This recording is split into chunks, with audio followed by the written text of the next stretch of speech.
Hi, this is Bobby Brown, and welcome to another fucking podcast. You kids with your loud music and your Dan Fogelberg, your Zima, hula hoops, and Pac-Man video games, don't you see? People today have attention spans that can only be measured in nanoseconds. See, son, old legends never die. They just lose weight. Like a legend and an out-of-work bum with a lot of life.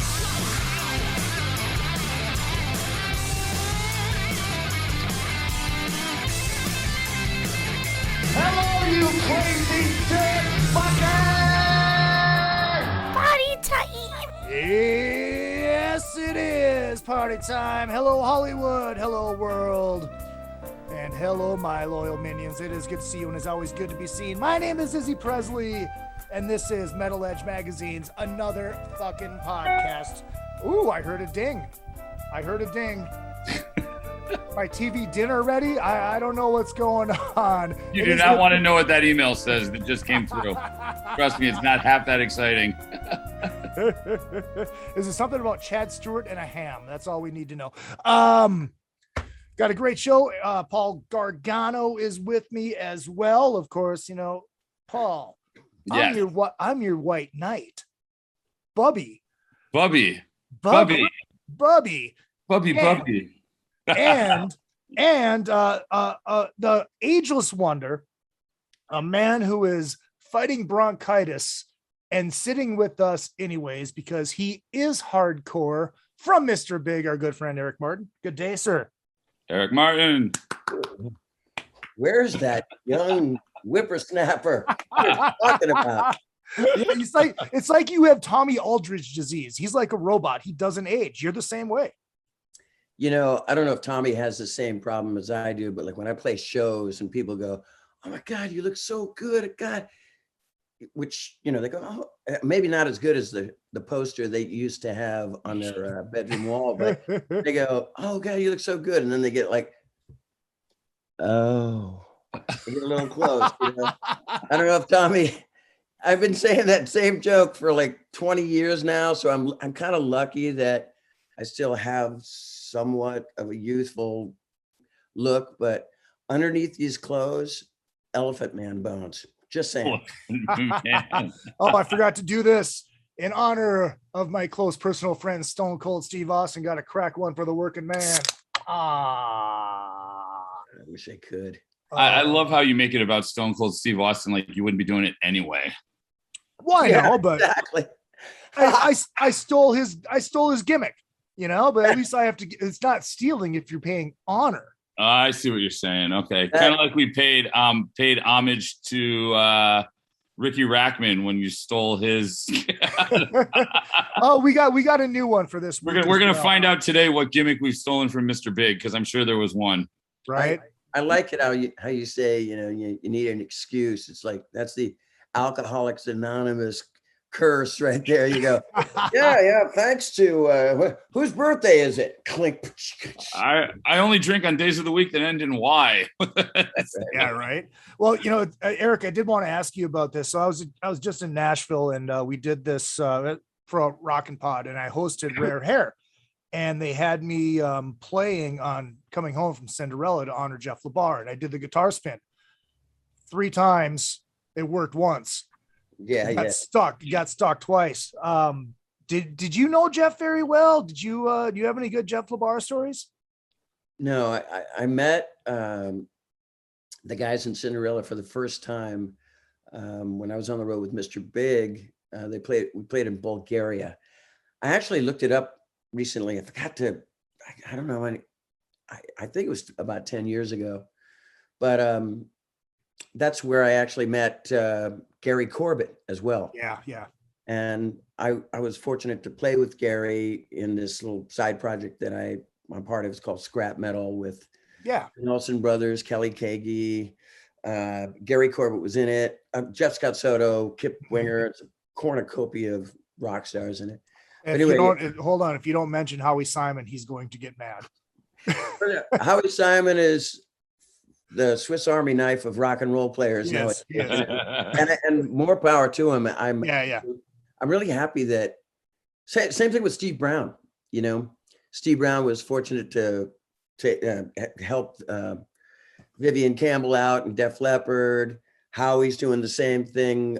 He did the same thing in Winger. He's doing the same thing for Frank. Yeah, man, good on you. So yeah, Howie's a part of the scrap metal family as well. But anyway, when I was in Bulgaria, I met Jeff Barr. I didn't talk to him a lot, but I was a huge fan of Cinderella. I think a lot of rocker guys were like so proud of those guys when they were number one. Gave us a face, in rock and roll. Jeff was a great guitar player. I mean, Richie Kotzen actually just did that recently in one of his videos. What's the guitar player? Adrian Smith. Adrian Smith, yeah. And Kotzen does that spin thing.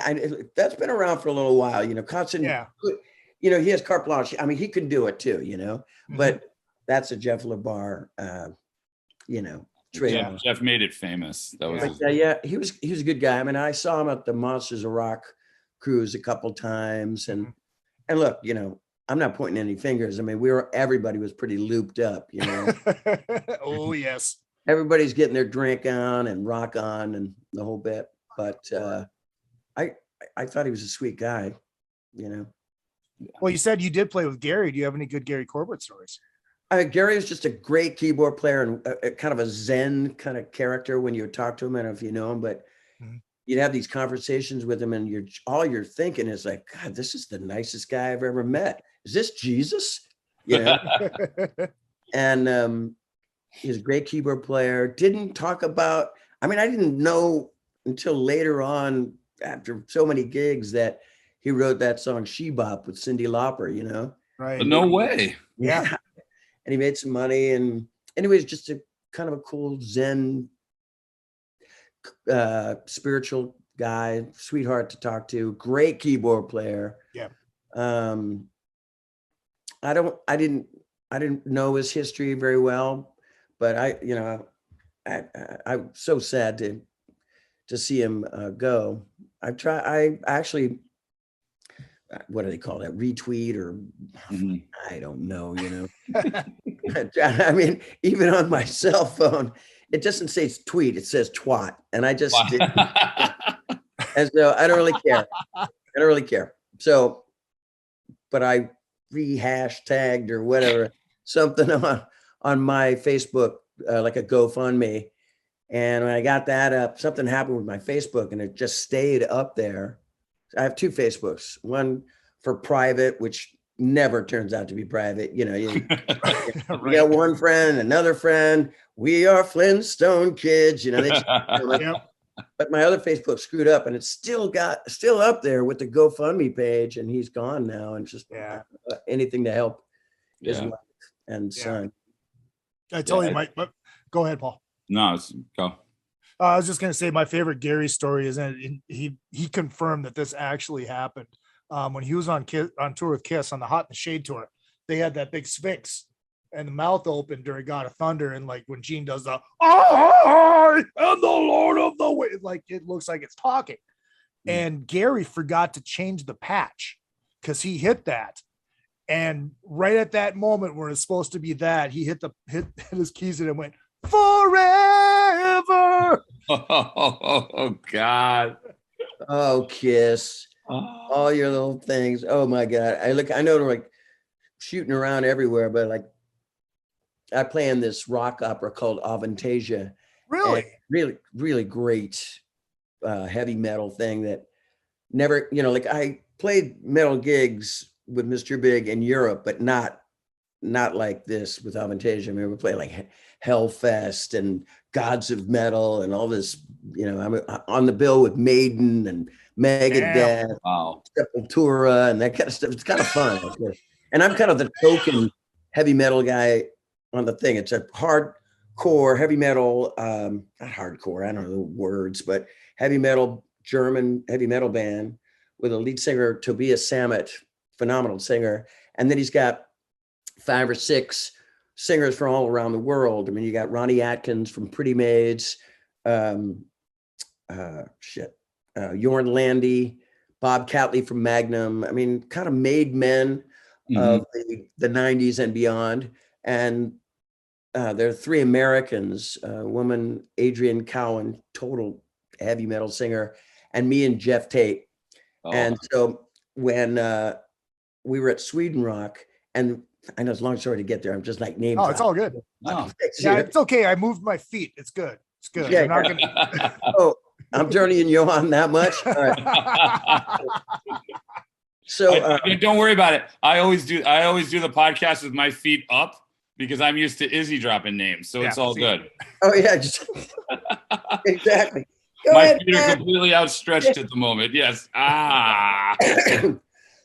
So I was in Sweden Rock when Kiss played, and Kiss has got that scorpion thing, you know, they're on that arm, whatever the song was, and it got stuck. Oh yeah, I know it's a long story to get there, but Kiss and their problems. But Gary was, I admit, you know, Gary probably got the corn for that, but later he got a great story out of it. Oh yeah. You know, if you've been on the road long enough, those problems happen all the time. I mean, that's why Spinal Tap's one of the greatest movies that ever was made. I mean, it just takes everything that can go wrong on the road and puts it all together.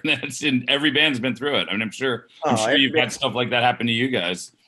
Oh shit. I had things like that happen to me all the time, right? Oh man, I've had so many. I'm the accident waiting to happen in Mr. Big, man. I dodged a bullet so many times. I could have been really messed up many times. I mean, I've fallen off stage. I used to do this thing all the time where like I'd run out in the front and then I back up. You know, like do the what's his name?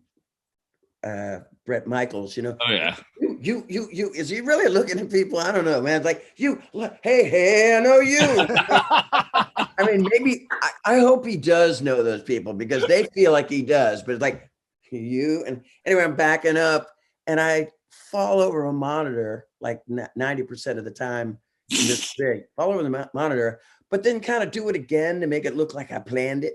You know? Right. Yeah. And you were perfectly fine the first time you fell on accident, but when you planned it, you ended up twisting something, right? So that was Paul Gilbert too. I mean, there was like, it's kind of rock and roll lore now, but I'll try to tell it as fast as I can.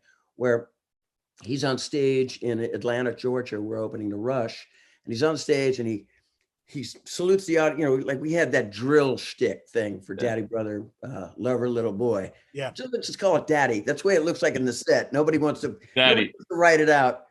And and he's up there and he's saluting the audience and he's going rah, rah, rah, and it gets caught in his hair and it just like goes up to the Spinal Tap moment.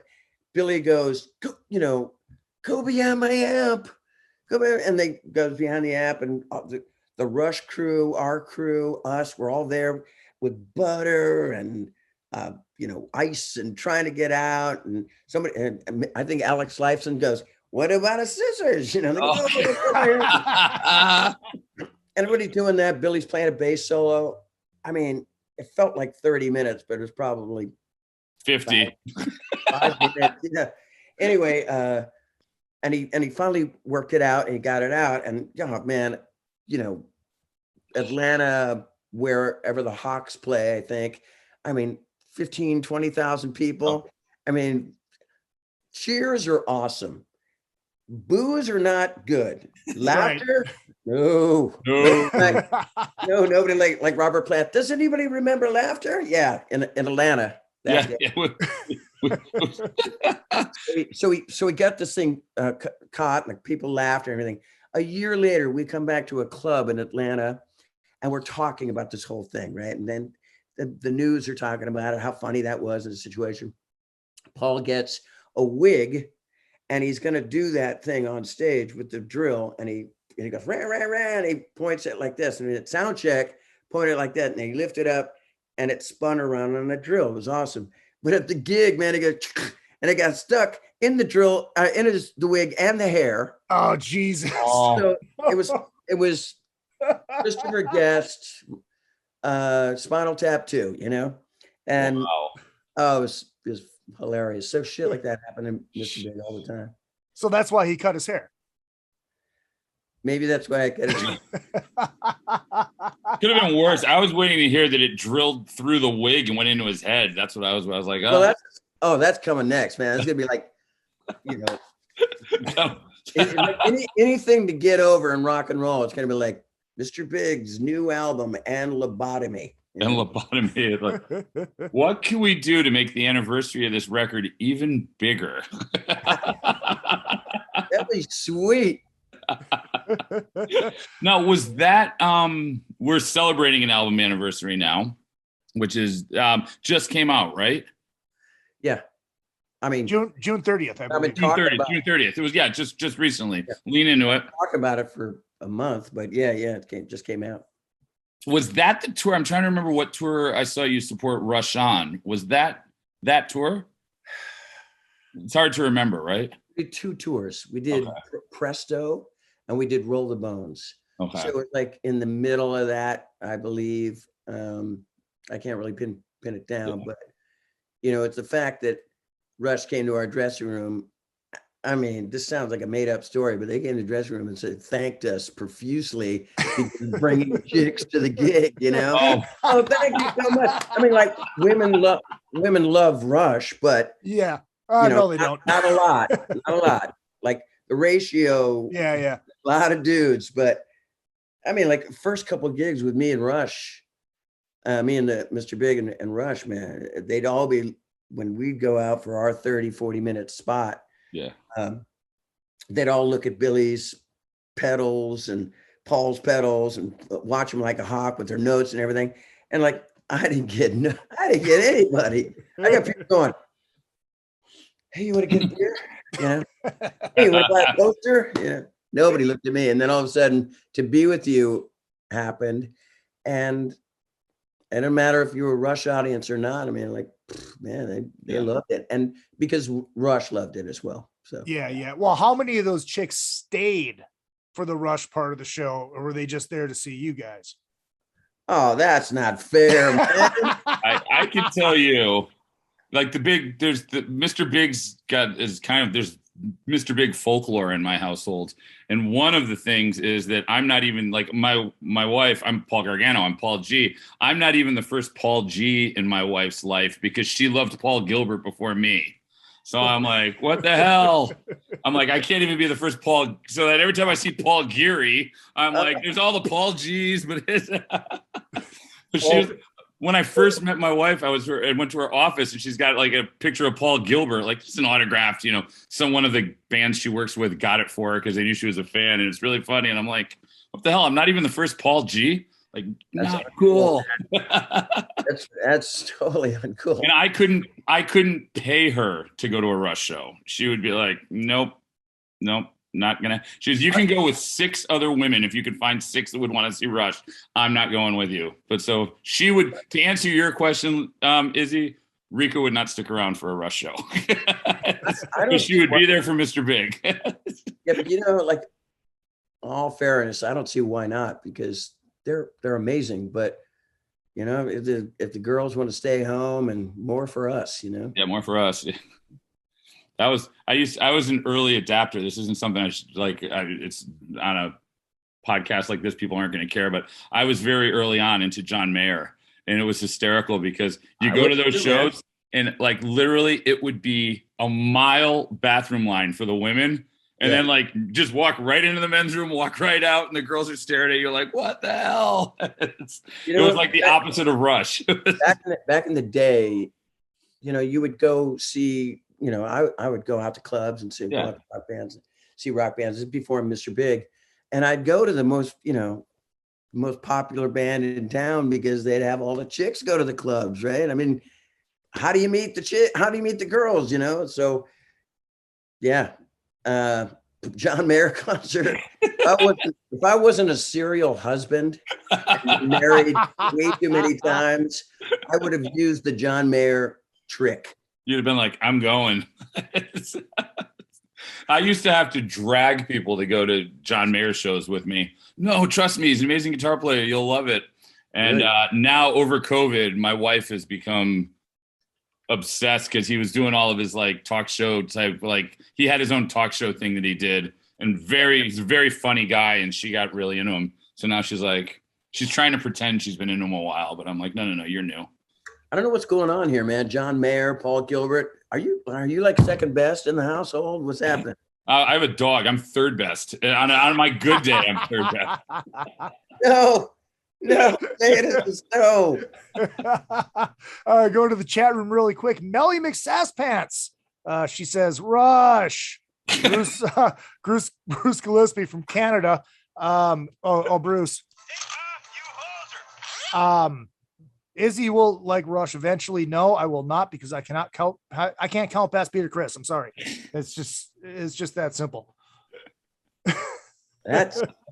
I'm like petrified. What? And Christina, we'll get to your question. Actually, you know what? Let's get this question out of the way before we dive into out of the way. That's always a good way. Hey, we're gonna get this one out of the way. Well, that's not what I meant. You know, before we start diving into the lean into it. She says, your recent project, Jeff Scott Soto, is amazing. Are there any other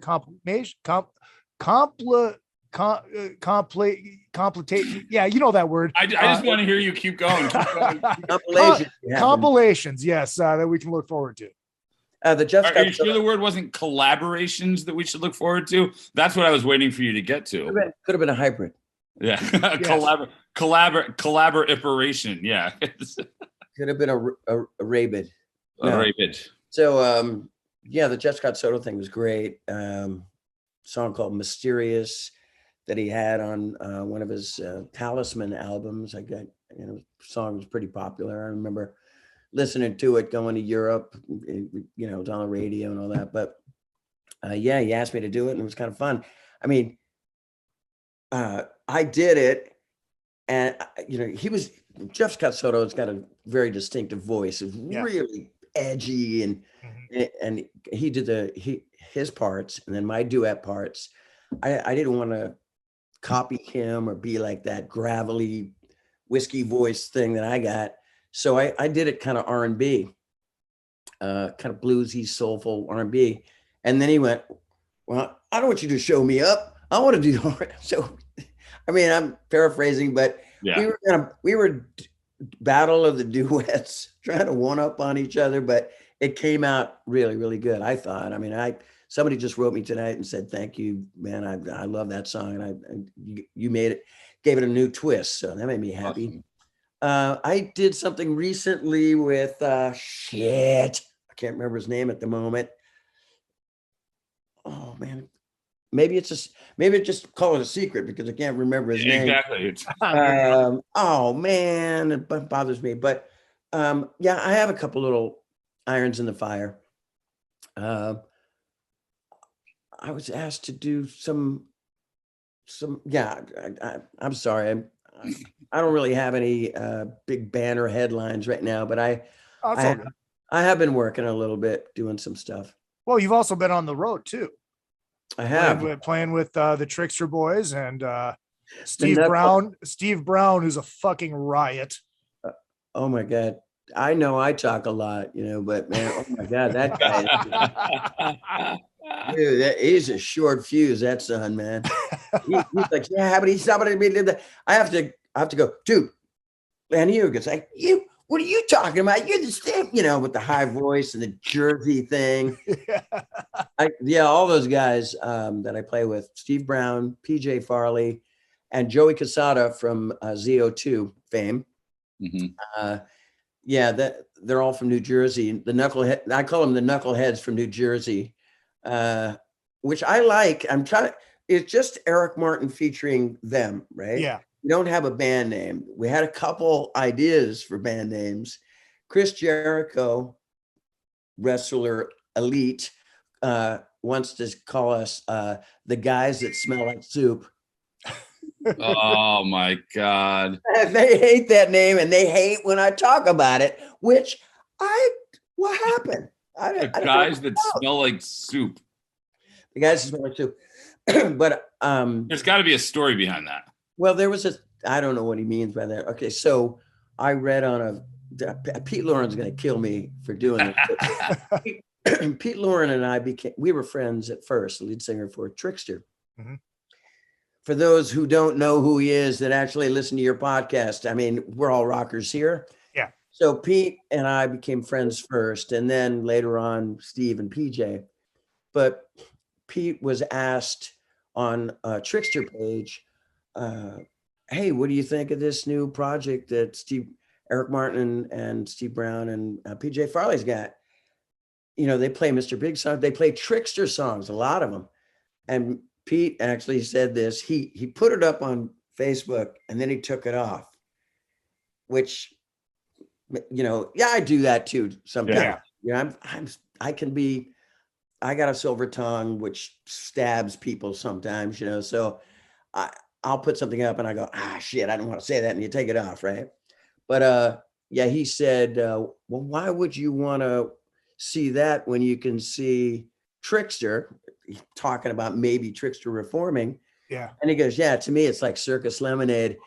And I thought that was brilliant. Right. And then he took it off because maybe he was like, maybe he thought that, oh shit, Eric won't want to see that. Yeah. Eric loved it. I loved Right. it. I got Eric Martin and Circus Lemonade, or I thought it was, I mean, it does sound a little like could be like a cool cover band name. Yeah. Yeah. Yeah. We're kind of a cool cover band. Right. I mean, it's the singer of Mr. Big and those two knuckleheads from Trickster. Yeah. And so, and we're playing our own hits. Kind of a cover band, Circus Lemonade. That would be cool. Anyway, You could also just call it Knuckleheads. Knuckleheads. Yeah. Look, I'm leaning more towards Circus Lemonade and Knuckleheads than the soup thing. Right. Right. Well, Eric, it's right in your face, Mr. Trickster, and you spell out Mr. You spell out Mr. like Mr. Mister. Listen, Izzy brain. Listen, it's like Pinky in the brain, man. Right now, I'm talking to you. No, man. First of all, I have this thing, acoustic thing called Eric Martin's Big Acoustic, and the Big logo is from Mr. Big's first album, that one, where like none of the guys like that. Even me, I was like, oh man, I don't like that. Yeah. We gotta come up with a better logo. And then we did later on, on the Lean Into It album, which we should be talking about. We will right after this. But Don't lie, Izzy. somebody else thought of that. An agent thought of that Eric Martin's Big Acoustic thing, and I'm like, God, I hope I don't get shit or flack from management or even Billy or something like that. But you call it Mr. Trickster, you're cruising for a bruising, son. You're just like. Not for me, man. Or how about Big Tricks? How about Mr. Trickster is better than that, but Big Tricks. Like you're at a board meeting right now, Paul. You're like, all right, listen. Idea. Taco Bell. Del Bell. I'm telling you, new Mexican chain. Del Bell. I got one for you, completely left field. I don't even know why I'm bringing it up, but a friend of mine, Joey Cimino, who lives in the Bay Area, he had a rock and roll band, and I sang on his record actually, and his band's called Lebo Cat, which is Taco Bell pronounced backwards. Oh, I don't know why I'm throwing that out there, but like Lebo Cat, Taco Bell. Anyway, just thought I'd throw that out. All right, let's get into the 40th anniversary, and what's going to lead us into the 40th anniversary is a gospel reading. 30th. Did I say 40th? Okay, my bad. I'm old. We're not. Come on. I'm old. Whatever. Yeah. The 30th anniversary, a gospel reading by the great Mike Dawson. A reading from the Gospel of Mr. Big. Chapter, lean into it. Verse, to be with you. I'm the one who wants to be with you. Deep inside, I hope you feel it too. Waited on a line of greens and blues just to be the next to be with you. Praise be to Mr. Big. All right. So for all the absurd ones that we've had, Yeah. just so farcical that I just made up a word, that are just such big farces that it's like comedic. If somebody didn't know the difference, that could actually be a gospel reading. Maybe. Okay. Awesome. Sorry. You say so. I mean, more than any of the ones from Kiss. Yeah. Beth. That one Yeah. almost makes sense. Yeah, right. Let's hit the highway doing 69. That was the best one. That ain't a pistol. It's More than words would probably be better. Yeah. Yeah, but you're not in extreme. But I'm not in What Kiss more than either. words would be better. I'm not in Kiss either. Yeah. Anyway, that's true. but it was cute. Yeah. So look, hey, I thought your bit was awesome. That's actually Ricky Rackman's bit. Izzy stole it. Without knowing I stole it. Yes. Which is So- what makes it even better. So Yes. when are you guys going to make me cry like Ace Von Johnson and talk about my marriage? Go ahead. Go ahead. Bring it. I don't know, but you just made Ace Von Johnson cry. So Poor Ace Von Johnson. He's such a great guy. I call him the one. You know, at 3 o'clock in the morning, that when I was pounding him down, it'd be like 3 o'clock in the morning. I go, "Hey, dude, you're the one." I go, "Or the one." I go, "No, you're the one." That's one of those drunk 3 o'clock in the morning phone calls. He's a great guy. Fucking awesome guitar player. Yeah. Got the looks, the swagger, great pirate looking rock and roll star, but he's got a good heart.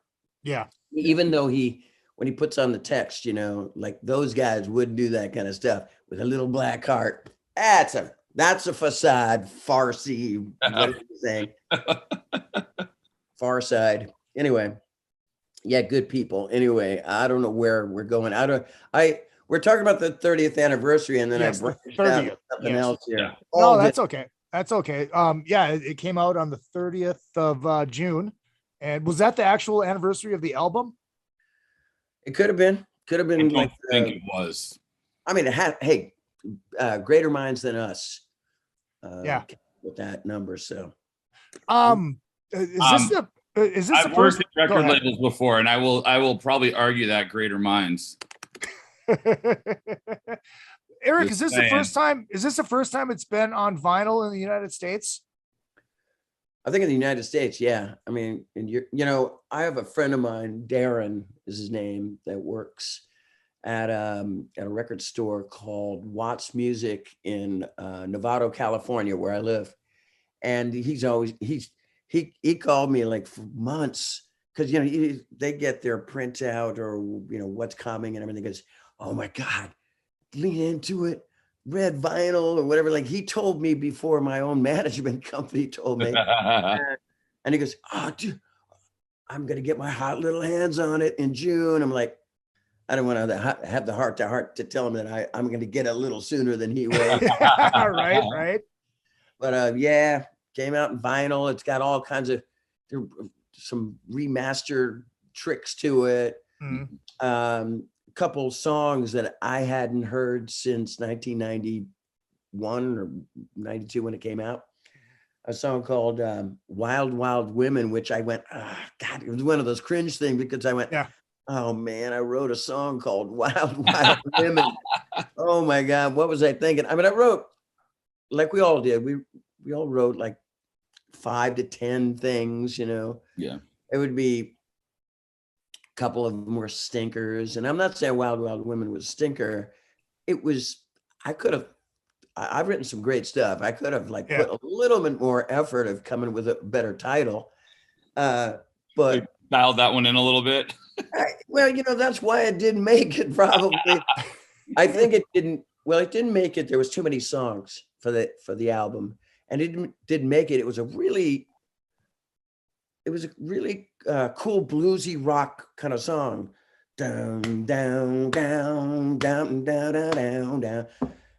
And we hadn't had that style. I mean, maybe we had a little bit on the first album, which was a song I wrote called Rock and Roll Over. Didn't have any idea that it was a Kiss album, I swear to God, because I was not into Kiss back in the day. My bad. Anyway, so, but it had that style of Rock and Roll Over. And maybe the guys went, it sounds too much like this, or like, there's better songs. But anyway, it was cool. And I hadn't heard it since they found it in like an old, collecting dust on the shelf. And the one that they did find that it was called Stop Messing Around. And I love that tune, man. I mean, I love the groove of it.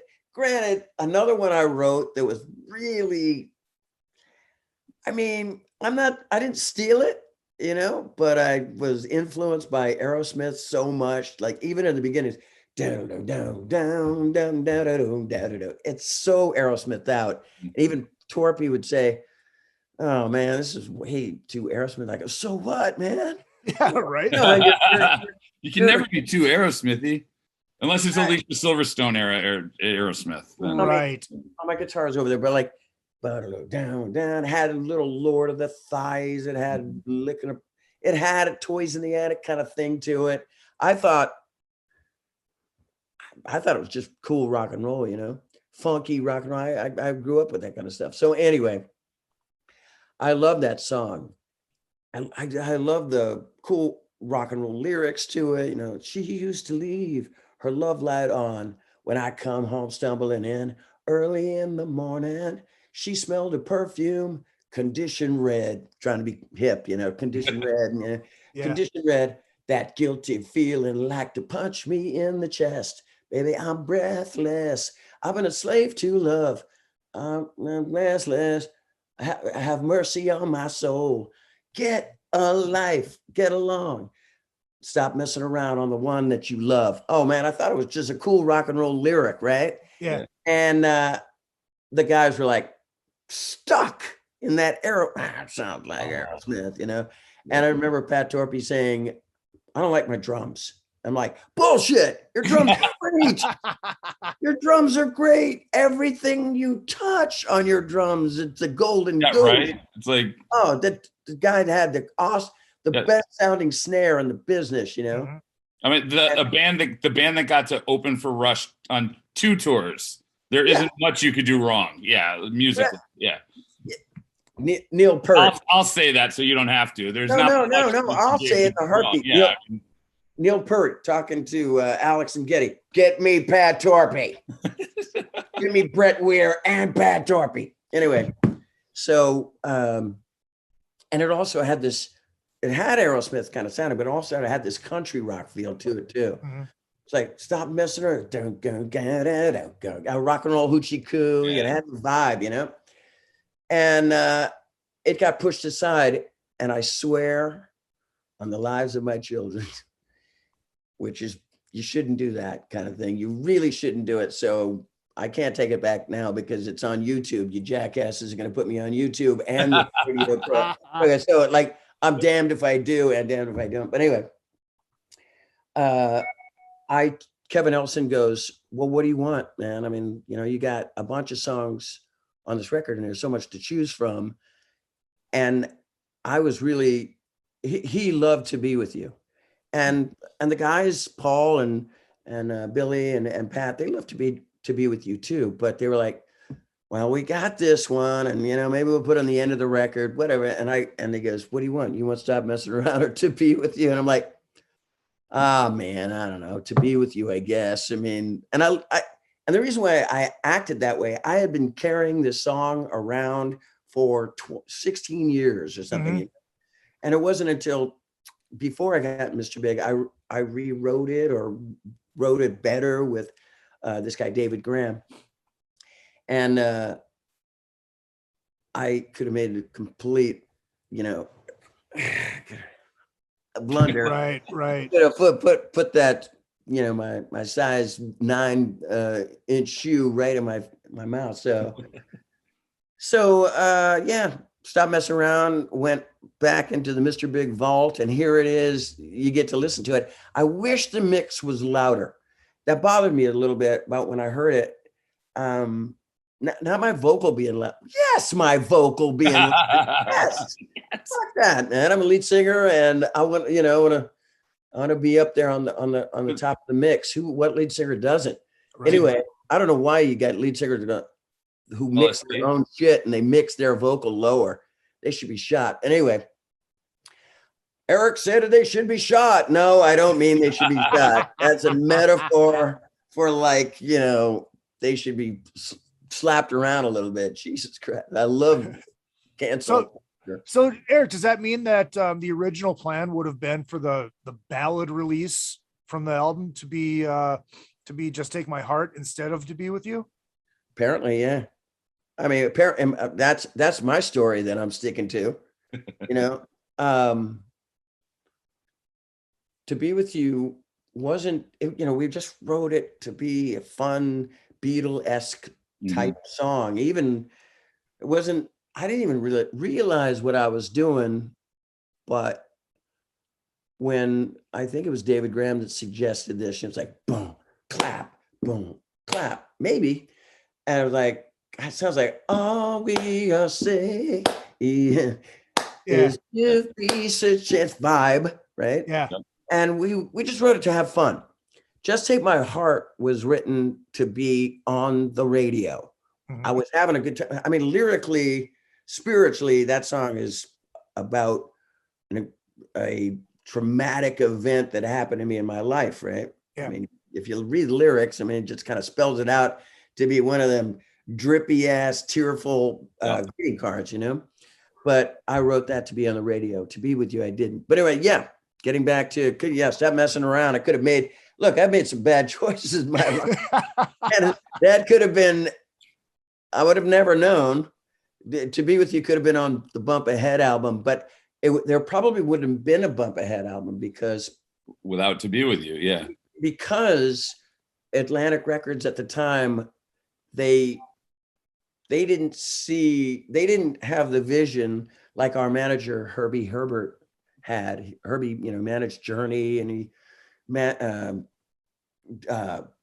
built up the careers of helped the careers of Steve Miller, Roxette, Europe, Enough's Enough at one time, but anyway, and me back in the day. But Herbie had the vision, and he pushed for To Be With You to Atlantic Records. They were like, yeah, well, it's a good little song, but I don't think it's gonna make it or break the band.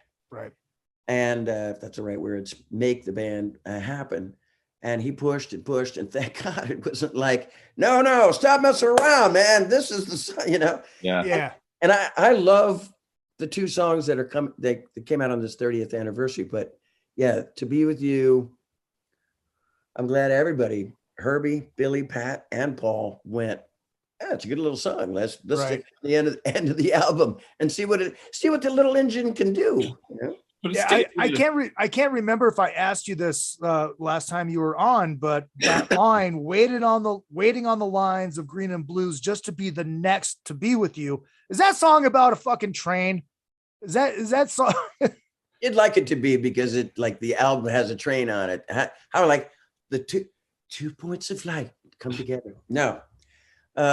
Wait on the line of greens and blues. That was kind of like when we were younger, we had a mood ring. I had a mood ring, kids in my neighborhood. And it would, it was like how you felt, or how the weather was, how, like, I the other day I had last week I had a drink, and when it was cold, the drink it was blue, right? And then when it got a little warmer, it was green, just like the mood rings that I used to have as a kid. Waited on a line of greens and blues, just like happy or sad. Really sad. First of all, guys, To Be With You, the simplest nursery rhyme lyric song in the history of rock and roll kind. Yeah. Right? And so wait on a line of greens and blues, just to be the next To Be With You. It rhymed. It was fun it rolled right off the tongue. I remember seeing something on MTV. I can't remember the guy. I think it was I don't remember that show that he was on, but they did it wasn't a behind the music, but they did what these songs mean. Yeah. And he was saying like, waited on a line of greens or blues. And it was like, "Err." And I go, is she a whore? Are you waiting in line to be with this? Waiting in line. Waiting in line.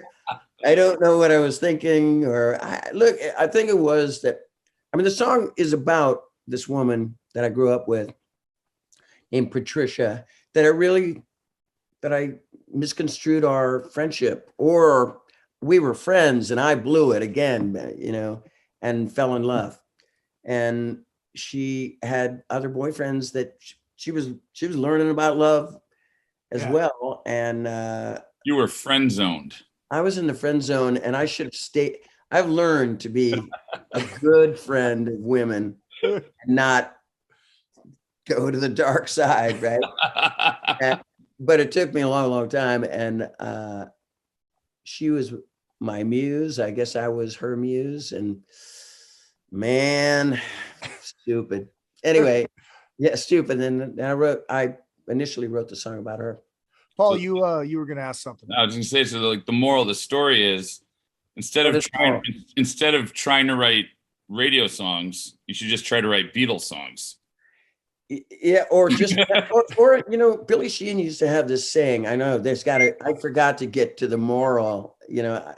I can drive forever down a long and winding road, and I never get there. Thank you, Paul, for saying that. But Billy Sheehan used to say, if you think, you stink, and it was like, to be with you, or with Just Take My Heart, it took a while to write, but I was writing for radio, right? I mean, look, I'm not afraid to admit it. I was writing to get our band on the radio. I mean, who doesn't?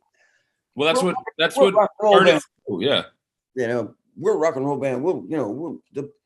If you build it, they will come. Nah. So I was looking for radio, and To Be With You is just a fun little song that I wrote. Yeah. And that's the one that became number one. So if you think, you stink. Anyway, yada, yada.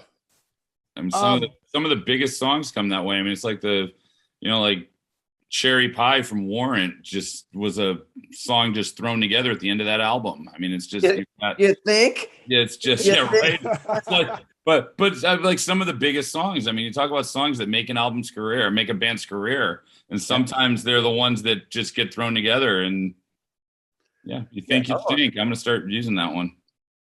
Yeah. I got to start writing a bunch of nonsensical shit right now. You gotta stop thinking, Eric. Eric, I always thought, like sonically, I always thought the album sounded great. Did you think it needed to be remastered? No. I really can't tell the difference. I mean, granted, I have my record player is not like vintage record player. It's like from Amazon. So I don't know if it sounds, right. It sounds the same to me. Other people have, not just because it's vinyl, but isn't, there's another thing that came out too, a singles collection. Yeah. The single vinyl collection. There's vinyl as well, with red and green and blue vinyl. So other people have state-of-the-art speakers. I mean, I got some, it's coming out of my TV, I'm like, I don't have the shit, but you're right. I mean, I thought that's what most people have. I mean, that's the norm. Exactly. I have a record player in my car. Anyway. Skips a lot. Like the Flintstones. So, well, I think a lot of the I don't think the album necessarily gets an overhaul. I think whenever you do vinyl today, because of all the vinyl purists, if they don't remaster for vinyl or remix for vinyl, people just get all upset that it's just taken from the digital recordings and it doesn't sound proper. So in a lot of ways, have to make some effort at making it translate to vinyl, even if you don't change it around that much. No, I agree with you. I mean, I don't know what tricks they pulled here, but I can't tell the difference. I thought the Lean Into It sonically was just, look, it's my band, it's my music. I thought it was brilliant. I said it. No, it was. We got about 5 minutes left here. I was talking to Billy, and you guys want to hear that short little interview? You'll hear it on the debut of the re-debut of the Izzy Presley Show, coming soon. Debut.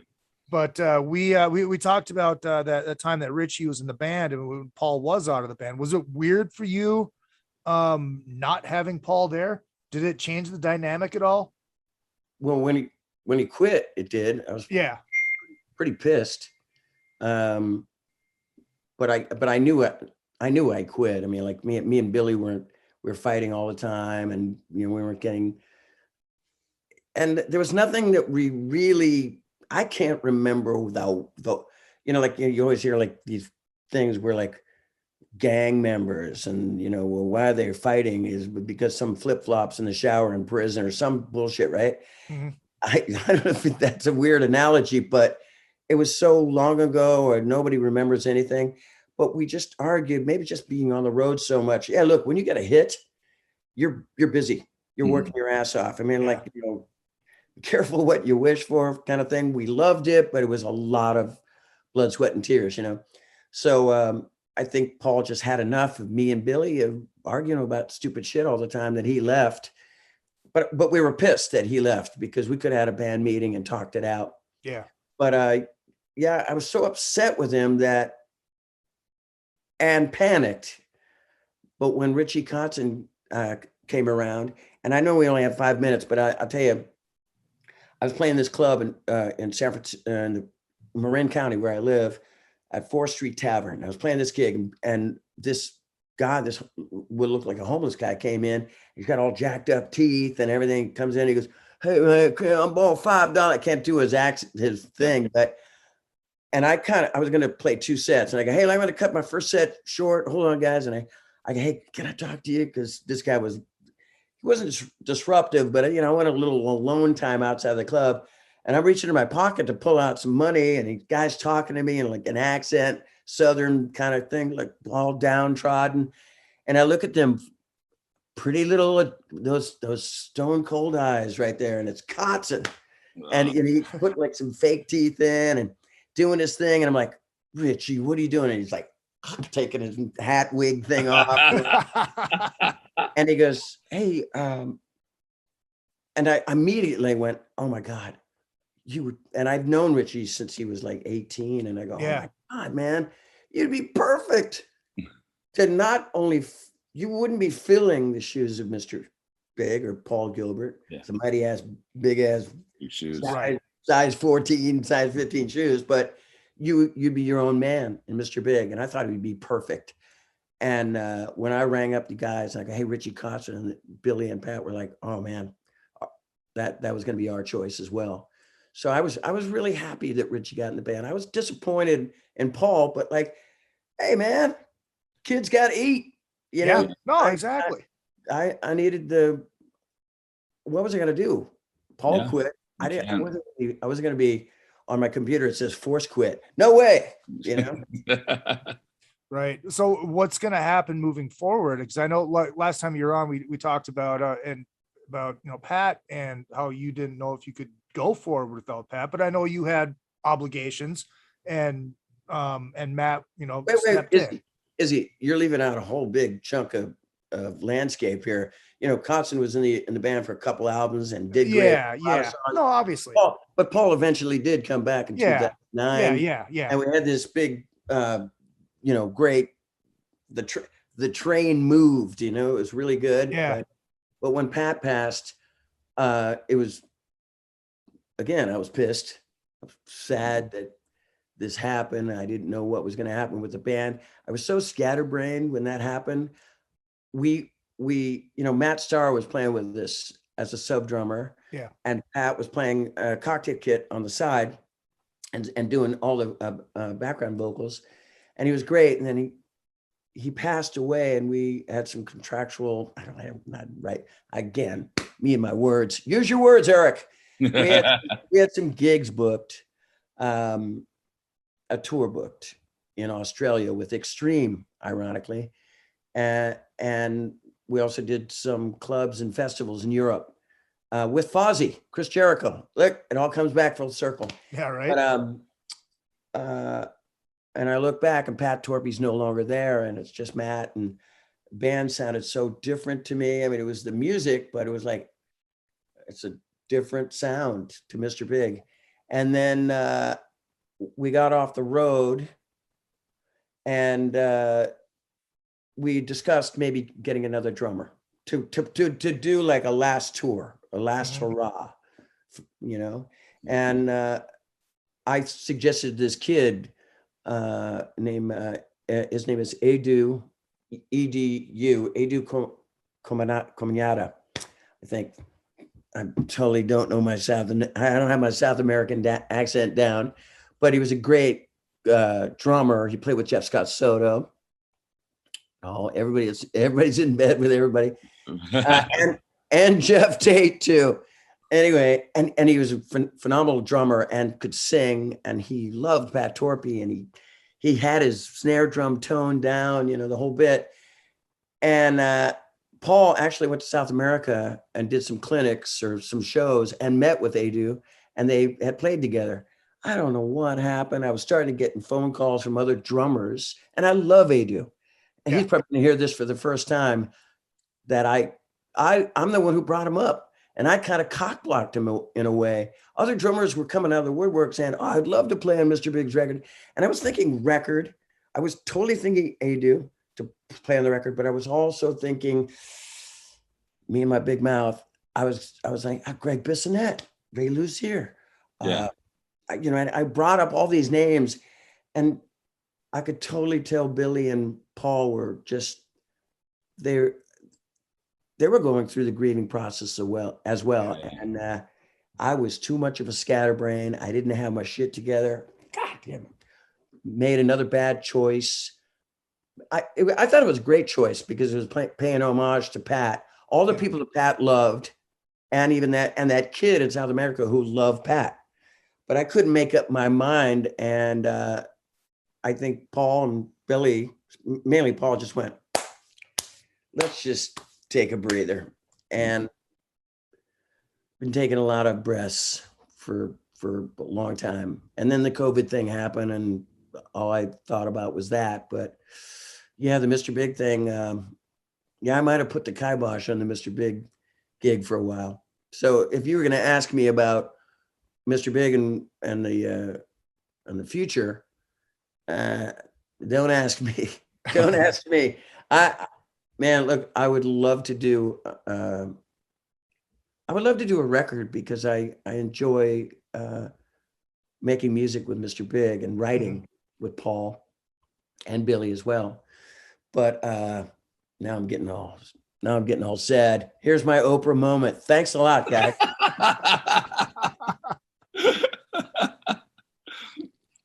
All right. I'd love to do a record, but I would like to close the door on Mr. Big in a good way. You know, not like, Pat passed away, and then I'm telling you guys for the first time, pretty much, I'm not blaming myself completely. I'm just saying, I think I might've had a little to do with not moving forward.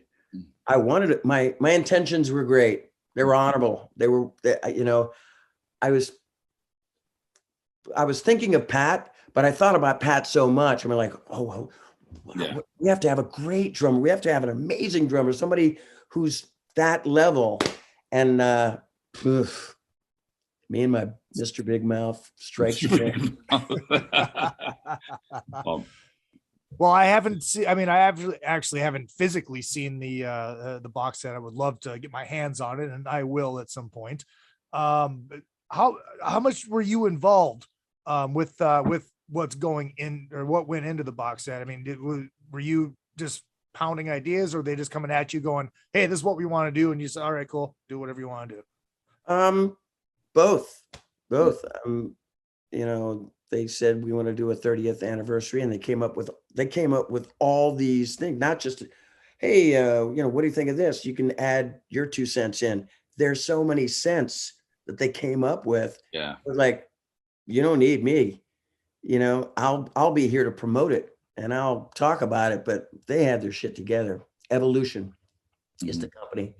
Yeah, and man, it was like, you know, like you go into a marketing meeting, you can imagine, you know, with your suit on and your attaché case, and they're like, Yeah.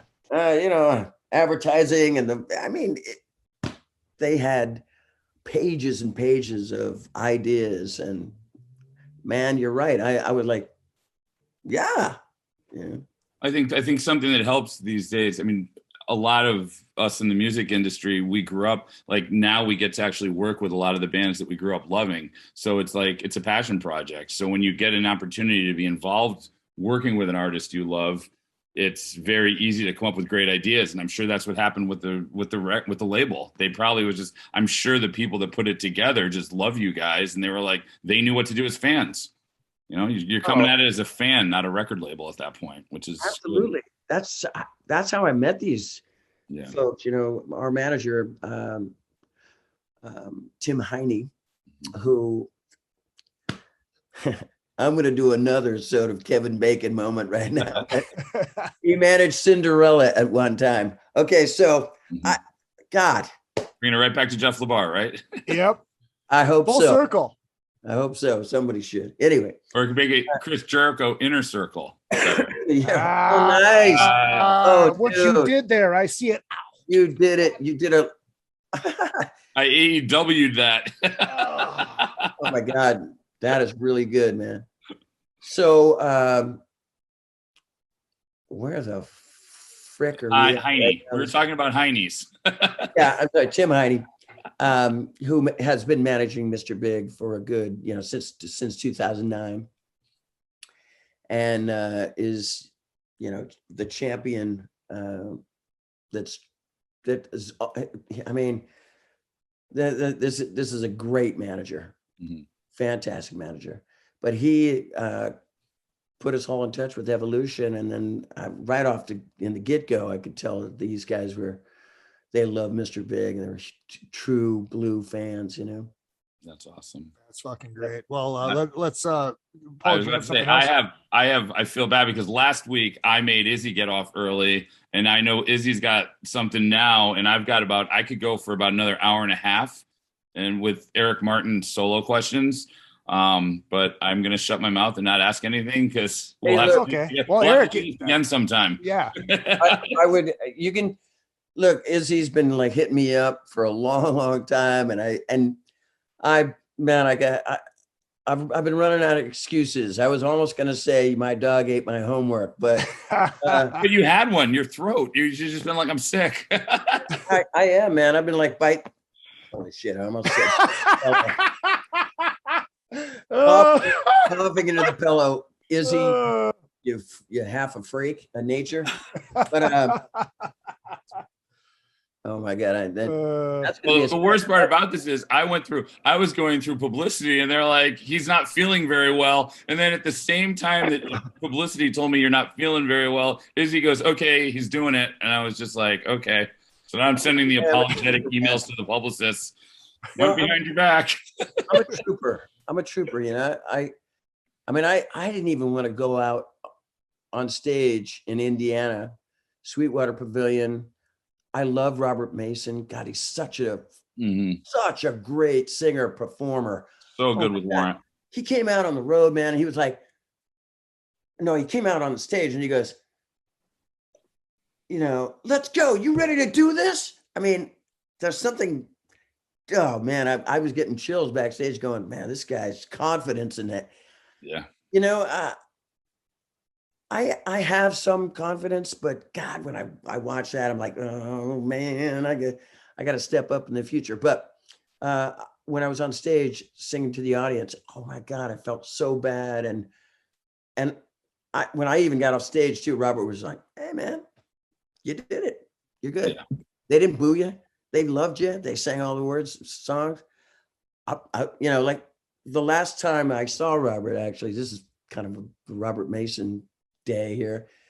I played in Waukesha, Wisconsin. Is it Wisconsin? Waukesha. And there was a concert there.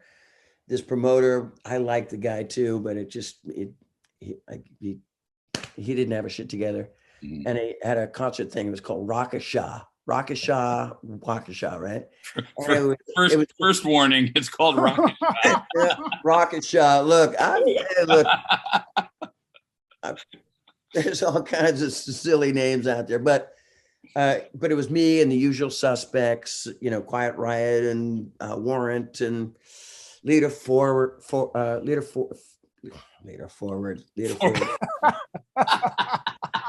I'm gonna blame this. I don't know why you guys are laughing. I'm sick, man. It's just Leader Forward. That's a good one. Leader Forward, and they were all there. And I played acoustic, and I came out and I sang "To Be With You," and Robert came out and sang it with me. Oh, nice. And I opened and closed Rocket Shop because the bands, they all pulled the cords out of their amps and everything. The guy didn't have the money to pay the bands.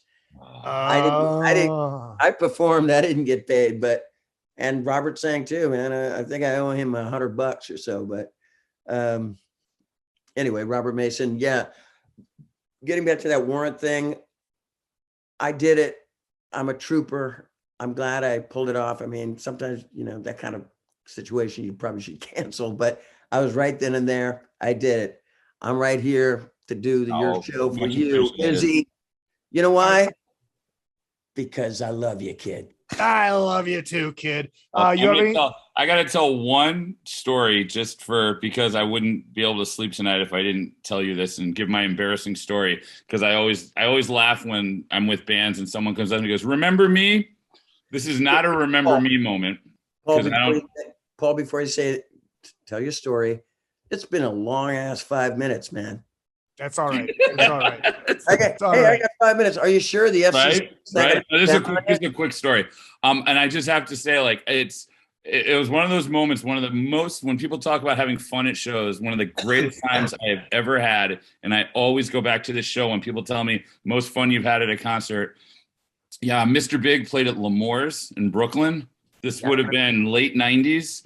I was with a handful of friends and Eric Rogers, who was the singer of a band called Stereo Mud. We were both such big such big fans.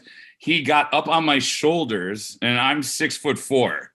And he was on my shoulders for like 3 songs, singing every word before Billy was finally like, "You gotta get down." Well, if you're 6'4" and your friend's got to be like, he was like 5'4". He was not a big guy. Yeah. I'm thinking I remember the layout of L'Amour's, but like this. I mean, he was probably like, he's like, "What the hell?" That's rock, man. But anyway, it is literally to this day, whenever people talk about having fun at shows, that's the moment that just always all my friends know the story, and it's just like, you guys, just phenomenal band, and thank you for all the great music, and I can't wait to see you live sometime soon, hopefully, because it's been a long time since I've seen you in person, so I'm looking forward to it. Well, you can always see Circus Lemonade from you know what? First of all, Steve Brown is a great guitar player. I love all those guys. Yeah. And yet, I mean, we play Rocking Horse and Give It To Me Good and 1 in a Million and give it, the hits of Trickster, but they play Daddy Brother and Alive and Kickin' and. Oh, when I said see you, I meant see you. It doesn't have to be Mr. Big. Yeah. I'm just looking forward to. I mean, look, I don't know if it's the next best thing, but it's a great rendition of Mr. Big. But yeah, I'm around, man. I have been gigging. I've been lucky to, I mean, knock on wood. I don't know what the second lockdown is going to be like, but I have been fortunate to be to play more in the United States. Yeah. I go overseas a lot. Yeah. And Paul, I don't know how old you are now, but you're still 6 feet tall. I would suggest nobody gets on your shoulders anymore, man, because I was actually planning on Izzy getting on my shoulders, because between the two of us, we'd be like 12'7". So how big are you, Izzy? Yeah, right? 6'4". Then you would be the. And I just turned 50. Oh, happy birthday, bro. guys could, you would be the real Mr. Big. Yeah, exactly. There you go. Eric, do you have any shows coming up? I do. Thank God for this computer. Hold on. We could just say Google it. I'm not. First of all, that would be cool, but I'm not technically, I'm not that savvy. Oh, no. I'm saying we could just tell whoever's listening to Google it, since if they're listening a week from now, you might be talking about shows that are played. Actually, it is next August 19th, so it's next week. On the calendar, it says EM Trickster. Can you see? Look, you can see it through my glasses. See the reflection in the glasses. Yeah, the reflection in the glasses. So at EM Trickster, here it is. Bedford, Massachusetts, the Vault on the 19th. On the 20th is Rochester, New York Montage Music Hall, and the 20th. And then, on the 21st, Frenchtown, New Jersey, it's going to be Knucklehead Day in Frenchtown. Knucklehead hometown show. To be the Knuckleheads featuring that guy from California. So, is there a whiskey coming up at any point? Whiskey a go-go? Are you hearing like that I'm hearing? What? Are you hearing the same stuff that I'm hearing? Because I hear something about a possible whiskey. Yeah. Because PJ, little, isn't he dreamy? Anyway, little PJ, he's helping the agent as well. He's kind of like the second agent, secret agent. And he was telling me about like, hey, you want to play a whiskey? I'm like, oh, hell yeah. Hells yeah. Hells yeah. I'd love to do it. But he's booking some gigs. Yeah, I hear a whiskey. I don't know when it is. And I also hear Hawaii. Oh, wow. I know, man. I haven't been to Nice. Hawaii in a long time, but he said, yeah, I think we might have a gig in Hawaii with me, with Trickster, Ericster. I like that. I don't like. I'm looking through. I'm scrolling right through to see if it's in here because I might have heard it on the not so down low, but I know that. I mean, the whiskey's got a full blown schedule right now, which is awesome. Yeah, good. Any good stuff coming up? Oh, there's a lot. I mean, there's a lot. People from our ilk. Yeah, there's a lot. Like Firehouses in a couple weeks. Oh, that's right. Yeah, Jackal's coming. And you know, obviously, end of the year. I mean, anybody. I always tell people that are like talking about coming to Hollywood. If you're ever looking for the right time to come here, it's like over New Year's because they always do like the LA Guns New Year's Eve, Faster Pussycat New Year's Day. It's like you got a bunch of good shows coming in there. Hey, I should ask you guys this because I haven't been talking to. I don't know where Ace has been.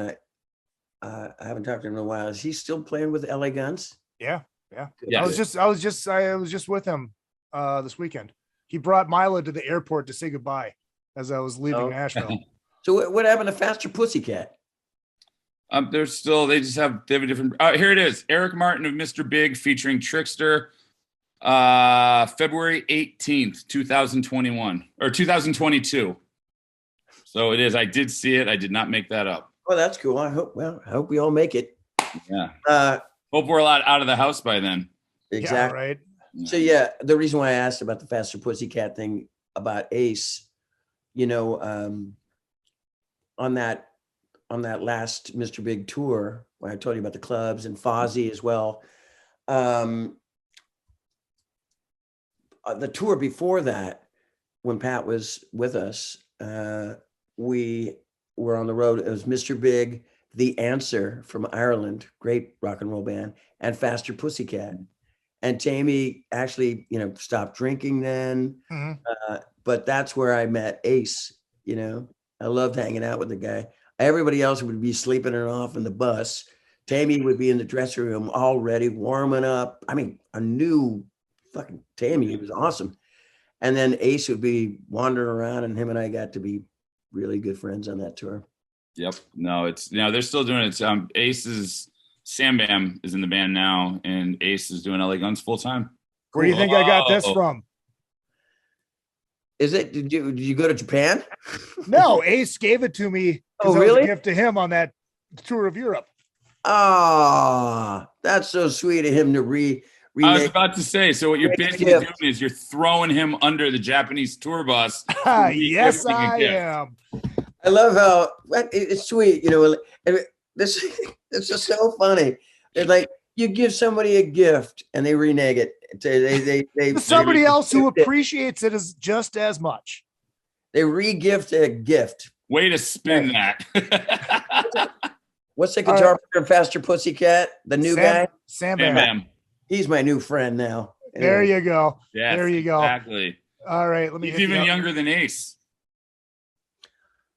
Like he's a youngin', that Sam Bam. Yeah, he's like 26. All right. Outro music is hit. Eric Martin, thank you so much, dude. It's so great to see you. Oh, man, my pleasure. You Hey, can find the next time we do this, Izzy, Yes. Paul, great to meet you, Paul. The next time we do this, let's not throw that, even though I have it on my Facebook, let's not throw that 25-year-old Japanese photo. It was like a Japanese supermodel photo of me on my Facebook on your page. That thing, it's got so much Japanese anime Photoshop on those guys. It's You got it. ridiculous. You I look- got I it. look- I thought it was you. I thought you were trying to do your best Ace Von Johnson in that picture. I totally, dude, Ace Von Martin, man. Oh, I love it.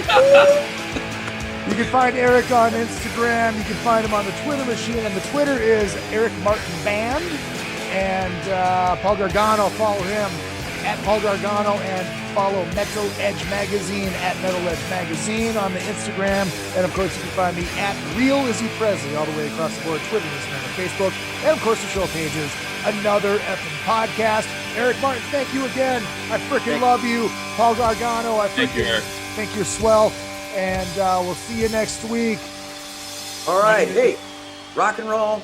Fucking rock and roll, Bubba.